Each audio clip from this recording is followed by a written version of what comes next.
Onse Jeschicht Nummer 90. Ditmal noch mehr von wo A.A. Wiens 1954 am Stellen Freitag auf der Grenze in Blaine Douglas, BC, Familie von Mexiko halb in Kanada ankommen zu kennen. Wir haben letztes Mal gesagt, A.A. Wiens von Yarrow, BC, wie auf der kanadischen Grenze bei Blaine Douglas und halb eine mennonitische Familie von Mexiko dort zu regeln, dass sie in Kanada ankommen können. Und wir haben all gesagt, dass sie so früh sehr krank wird. Und nun vertellen wir wieder von A.A. Wiens seinen Bericht über mennonitische Familien von Mexiko nach BC kommen. Wiens schreibt wieder, diesmal glaubt der Immigrationsoffizier dort selbst, dass sie früh wirklich so krank war, dass sie angefahren war. Und Wiens schreibt wieder, und ich sehe, der Immigrationsbeamte, oder Grenzbeamte, sie können die ganze Familie noch anspringen in Yarrow. Und die kamen bei uns Klock 2 zum Morgens an. Ein Beamter war mit seiner eigenen Chor den ganzen Weg vorabgefahren und hat die Familie den Weg gewesen. Er gab mit den noch nicht vor die Papieren. Das Fall war besonders schwer. Die Früh fehlt dort an medizinischer Hilfe und hier wir sie ganz krank und durch Schwind geborenes Baby lebt auch noch. Ich kann mich nicht besinnen, so einen schweren Fall gesehen zu haben aus dieser Familie. Als meine Frau diese Früh sah, dann kam sie meist atemlos und raubt den Krankenwagen, die Ambulanz, wo diese Früh noch gerade zu Tiet nach Chilliwack ins Hospital gebracht krieg. Sie war meist krank wach gewesen. Und das arme, das schwindgeborene Baby, wie ein Hübchen Elend und Grieselopes. Andere Menschen mussten geraubt werden, um meine Frau zu helfen, all diese Kinder zu bereinigen und zu fordern. Es war all 12 am Mittag, als andere Menschen von der Kirche nach Hause kamen, dann können meine Frau und ich uns endlich waschen und auch endlich an den wichtigen Tag denken. Ich glaube, all das Trouble hat gewonnen fertig, wenn diese Familie sich erst die rechten Dokumenten gemerkt. Dann wurde die Familie noch in Mexiko gewesen, noch ihre Pässe zu lernen, und die Früh hat all diese schweren Erfahrungen nicht mehr gebracht. Alles, was ich aus dem Mann rauskrieg, wird das. Unsere Lehrer wollen uns keine Information geben über kanadische Immigrationsregeln und ungefähr, wo die Papieren für uns mögen, die seht, wir können fahren. Dort scheint so, der External Affairs Office in Chihuahua weiß nicht alles an, was da vorgeht. Mr. Bird, der Canadian Supervisor of Immigration, sagt mir sehr direkt, wie mennonitische Lehrer sollen was tun mit dieser schwierigen Sache.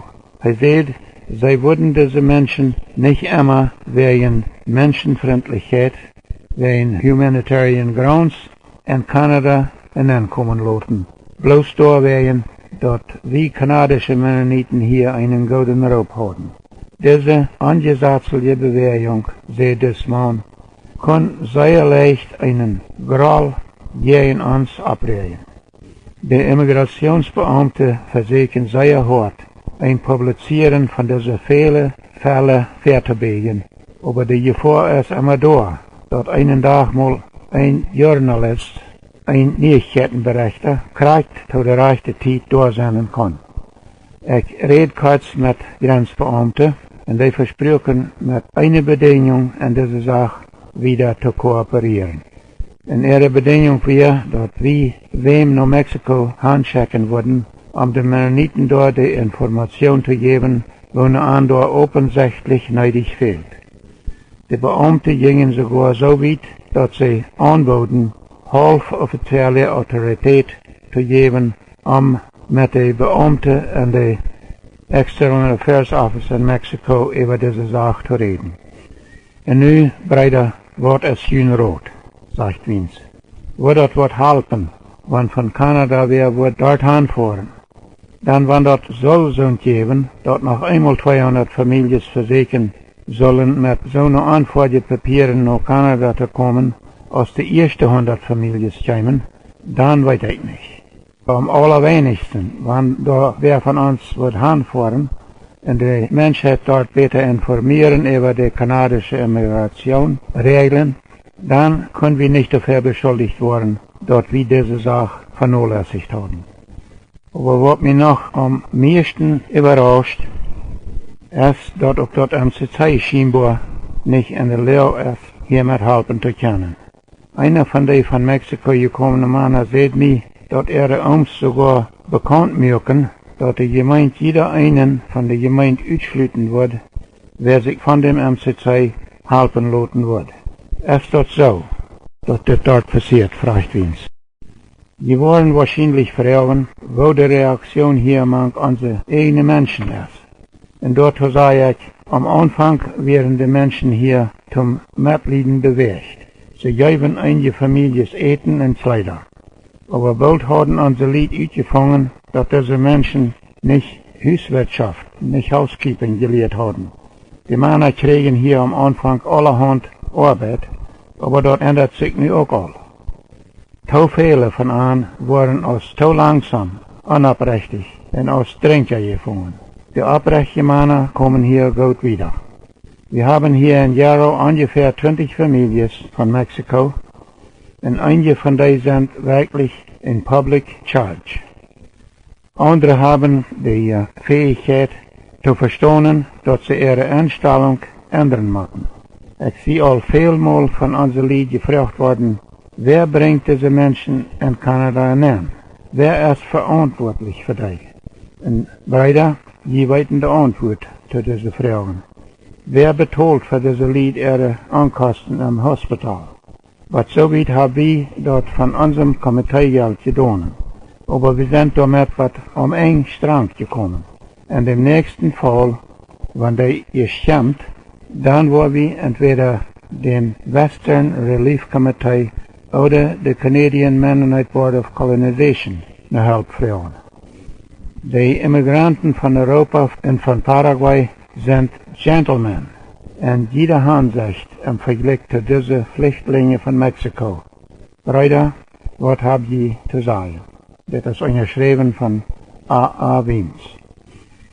Wiens wird 1954 nach Mexiko angeschickt, um da erstens mal die ganze Sache zu untersuchen und zweitens, um da besonders die Leaders in die sogenannten Papierenmacher besser zu informieren, was die kanadischen Immigrationsregeln hier sind. Und auch an dort zu sagen, wo schwierig dort für kanadische Grenz- und Immigrationsbeamte hier ist, die Mennoniten von Mexiko zu helfen, gesetzlich in Kanada hineinzukommen und sich hier tüßmerken zu können, wenn die nicht vorgepasst haben. In Wien soll die Mennoniten in Mexiko auch sagen, wo viel schwere Arbeit arm in seinem Komitee, dem Provincial Mennonite Relief Committee of BC, dort all gegeben hat, dass die Mennoniten von Mexiko mit so einer Antwort gepasst nach British Columbia können. Als Wiens zurückgekommen wir von Mexiko, dann schrieb er weiter einen Bericht und schickt den nach dem MCC-Büro in Akron, Pennsylvania, nach der Canadian Mennonite Board of Colonization und nach etliche andere mennonitische Organisationen. Ich will diesen langen Bericht nicht auch noch ganz vertalen. Die hielt sich meistens vielleicht ein bisschen zu negativ. Aber ein von den positiven Dingen, die in diesem Bericht sind, ist das. Wiens sagt, die Vorsteher hier der Trampelhaft die Männer in ihrem Heim zurückzukommen eingeladen, wohnen die mennonitische Familien helfen, ihre kanadische Pässe zu merken, sodass Wiens, da mit diesen Männern zurückkommen über die sehr schwierig werdende Sache, wer ihn dort mit Antwortdokumenten nach Kanada kommen reden kann. Und Wiens sagt, zu diesem Zurückkommen sind auch viele andere Männer und auch ein umgekommen.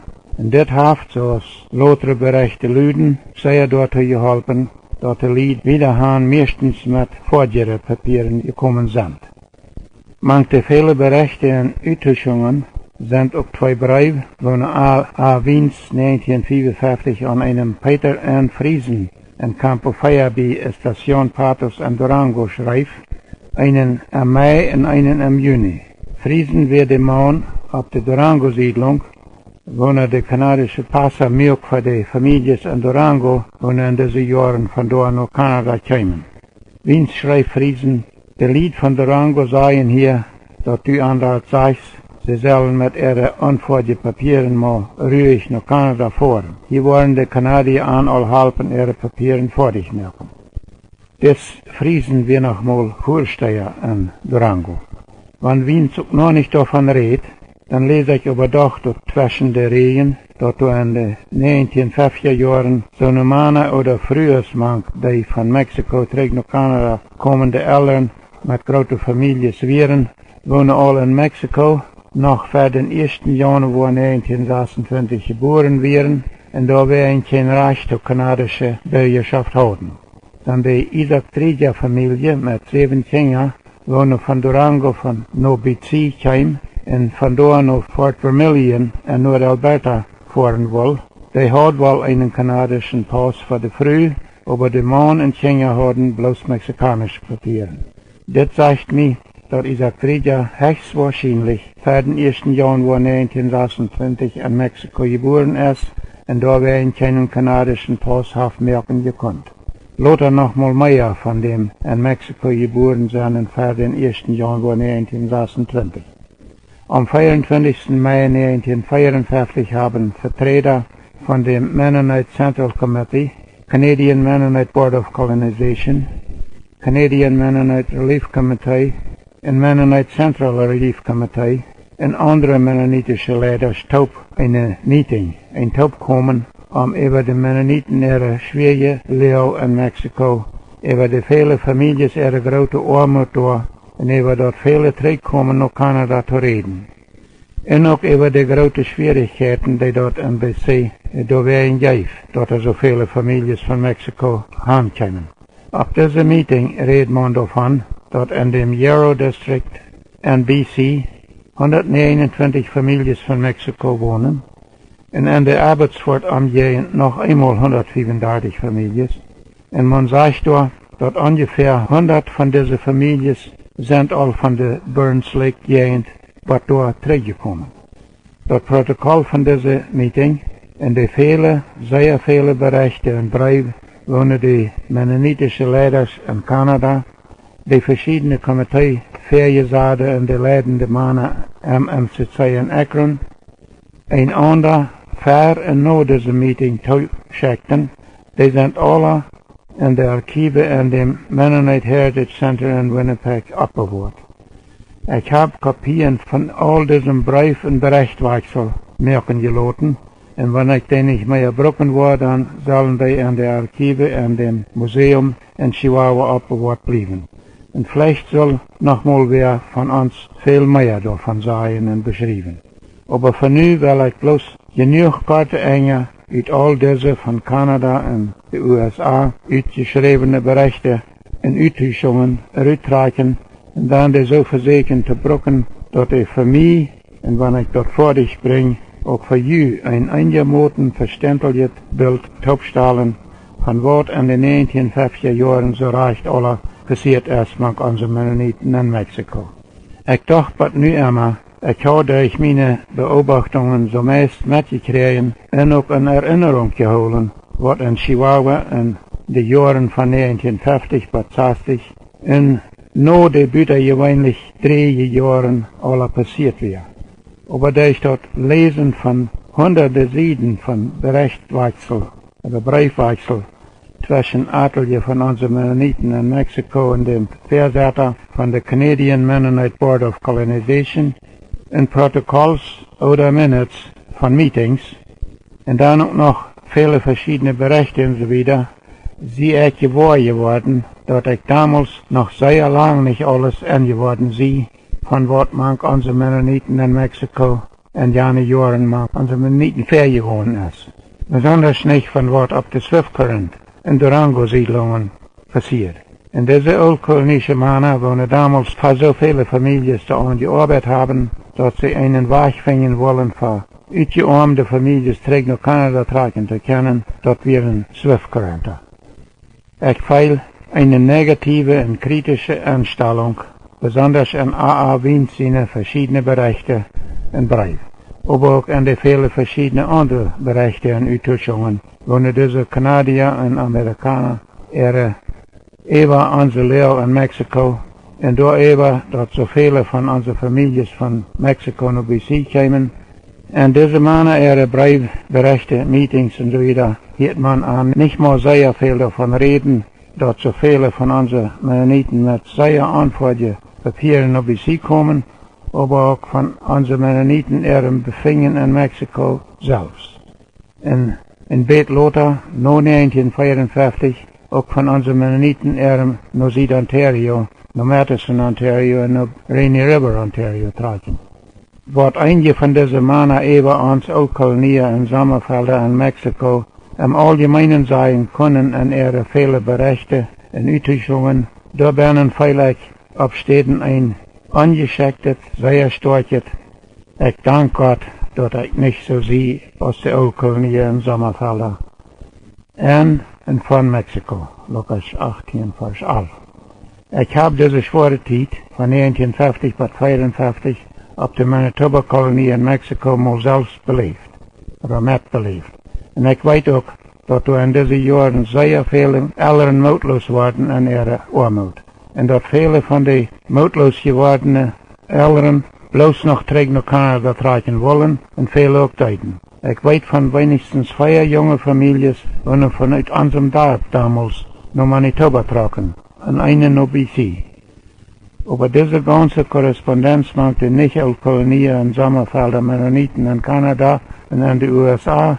Die wies mir einerseits auch, dass die Armut manch unserer Mennoniten in Mexiko, die viele mehr Familien sehr groß gewesen ist, als wo ich damals umgewiesen habe. Und auch dort damals, von 1952 bis 1954, viel mehr arme, mutlos gewordene mennonitische Eltern mit ihren Familien von Mexiko nach BC gekommen sind, als ich gewusst habe. Und andererseits hat diese kanadische Mennoniten ihre Korrespondenz mir auch besser verstanden, wo die vielen mutlos gewordene Ölkolonien in Sommerfelder Familien, die in diesen Jahren von Mexiko wegtrocken, hier in Kanada ankommen und wo die auf der kanadischen Grenze sehr viel Schwierigkeiten gehabt haben, in Kanada hineinkommen zu können, wegen ihrer Anforderungspapieren. Und wo die Grenzbeamte kanadische Mennoniten zu Hilfe genommen haben, diese Familien hineinhalten zu können. Hier muss wir aber weiter aufbrechen für das Mal. Was nächstes Mal, ich sehe George Rempel.